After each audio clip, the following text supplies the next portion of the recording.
Hi guys, magandang araw po sa inyong lahat, no? So sa topic natin ngayon, no, sa video na ito, pag-usapan po natin bakit may problema ang tao.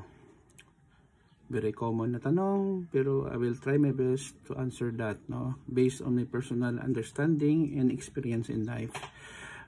Before tayo guys magsimula, magpapasalamat muna po ako sa inyo bilang may mga subscribers, viewers channel ko. Lumalaki na po, lumalago na po ang ating mga followers and subscribers. Thank you so much. I love you all.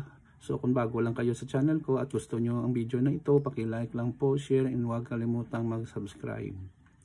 Ito po ay opinion ko lamang. Kung meron kayong suggestion, pakilagay lang po sa comment section. Bakit may problema ang tao? Well, for me, problems are part of life. Ang problema po ay parte na ng buhay ng isang tao. Nang ipinanganak tayo, may problema na talaga. Maraming uri ng problema. Family, personal, financial, health, society, iba-iba pa po. That will affect us. Now, may options tayo. Takbuhan ba natin ang problema or harapin natin?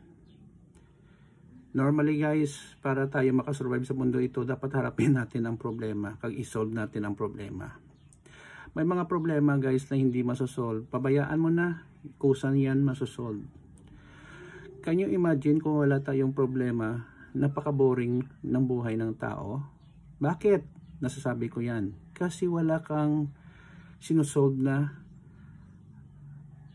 problema. Ang utak natin hindi gumagana kasi wala tayong pinag-isipan paano natin masolve ito na problema na ibinigay sa atin. Whether it is financial, health, relationship, society.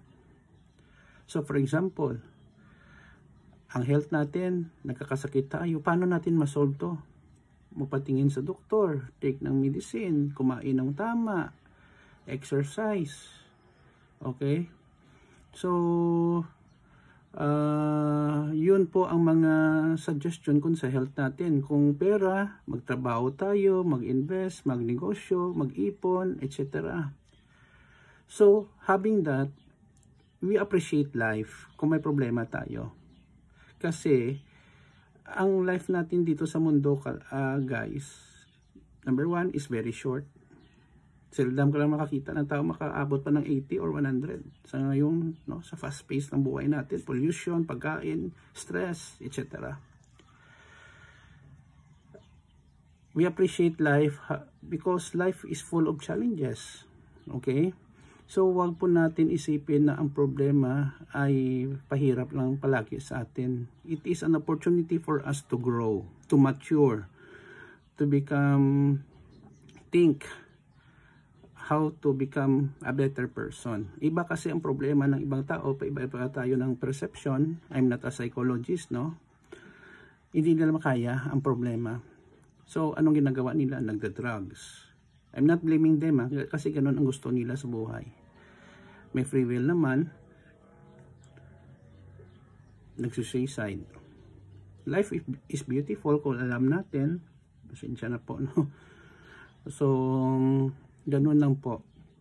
Tandaan natin, as long that we live in this world guys, marami talagang tayong problema at challenges na may encounter. What is important kung paano natin i-overcome and learn based on our experience at mapabuti natin ang buhay natin. In return, we can share or impart sa ibang tao, magkapagbigay ng advice, makatulong sa community, mag-serve kay Lord, and then ma-improve natin ang ating personality. Okay? People who ignore problems are those people who also ignores responsibility sa buhay. Yun po ang pag-iintindi ko. Kasi kung responsible person ka, harapin mong problema mo. Find a solution. If we make mistakes along the way, we admit our mistake and then we say sorry, ask for forgiveness to other people. Yun lang po guys, sana po may napulot po kayo, no, na aral or advice sa video natin. Kung mayroon po akong mali, ilagay nyo dyan guys. Gusto ko talaga may mga may mga maibigay din kayo ng mga inputs, no, sa ating topic, no, para ma-improve natin ang ating mga discussion dito sa channel ko. So yun po ang topic natin, bakit may problema ang tao. Ang problema ay hinaharap, hindi tinatakbuhan. Okay, iba kasi nagda-drug, suicide, umiinom, vices, etc. They are just adding another problem to their existing problems. So mahirap yun, guys. Maraming salamat sa inyong walang sawang panonood. Don't forget to like, share, and huwag kalimutan, guys, mag-subscribe. See you then. Ito na po ang kaibigan nyo si Jake. Paalam, guys. I love you all. Bye-bye.